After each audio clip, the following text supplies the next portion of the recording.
বন্ধুরা প্রচণ্ড গরম পড়েছে। গরমের সময় দুপুরবেলায় কী দরকার বলো তো? যেটা খেলে শরীর মন ঠান্ডা হয়ে যাবে সেই রকমই একটা জিনিস আমি বানাবো আজকে। দইয়ের ঘোল বানাবো। এখানে জল, চিনি, লেবু, নুন সব জোগাড় করে নিয়েছি গুছিয়ে। দই পরিমাণ মতো দই নিয়ে দইটাকে ভালো করে ফেটিয়ে নেব। এইটা দিয়ে খুব ভালো করে দইটাকে এইভাবে মিহি করে নেব।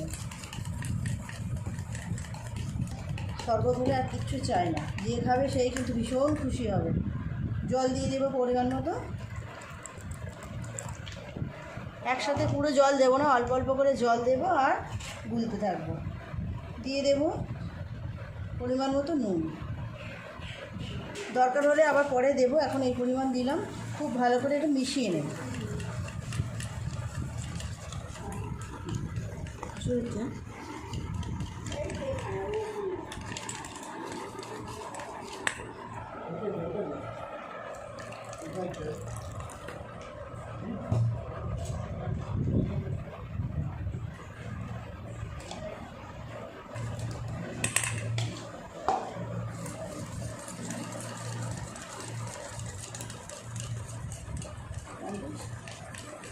খুব ভালো করে দইটাকে মিশিয়ে নিয়েছে এইভাবে।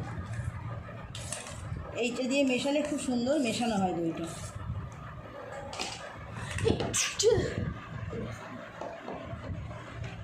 দিয়ে দেবো গন্ধরাজ লেবুর রস।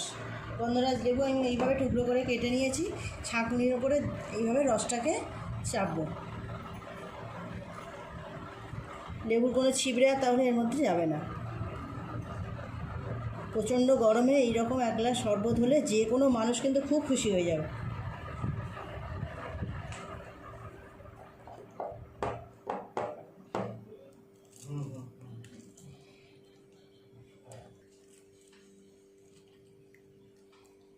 ভালো করে আর একটু সব কিছু একসাথে এইভাবে মিশিয়ে নেব, নেড়ে নেড়ে।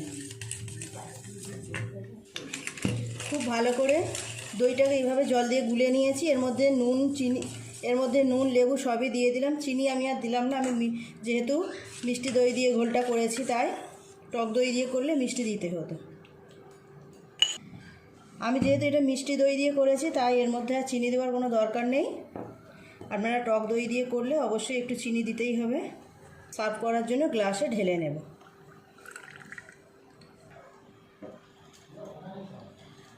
তৈরি হয়ে গেল দইয়ের ঘোল। কেমন দেখতে লাগছে দেখুন, অপূর্ব সুন্দর স্বাদ হয়, আপনারা জানেন। একটুখানি উপর দিয়ে লেবু দিয়ে সাজিয়ে দেব।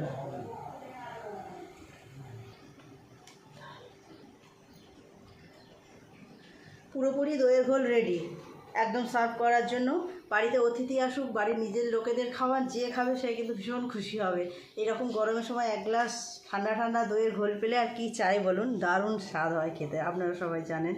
প্লিজ বন্ধুরা আজকে রেসিপিটা কেমন লাগলো কমেন্ট করে জানাবেন। ভালো লাগলে একটা লাইক করে দেবেন। আমার চ্যানেলটি এখনও পর্যন্ত যারা সাবস্ক্রাইব করেনি প্লিজ আমার চ্যানেলটি সাবস্ক্রাইব করে ওপরে যে বেল ঘন্টিটা আছে সেটি অবশ্যই ক্লিক করবেন।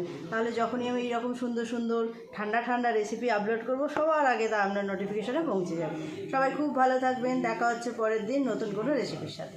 নমস্কার।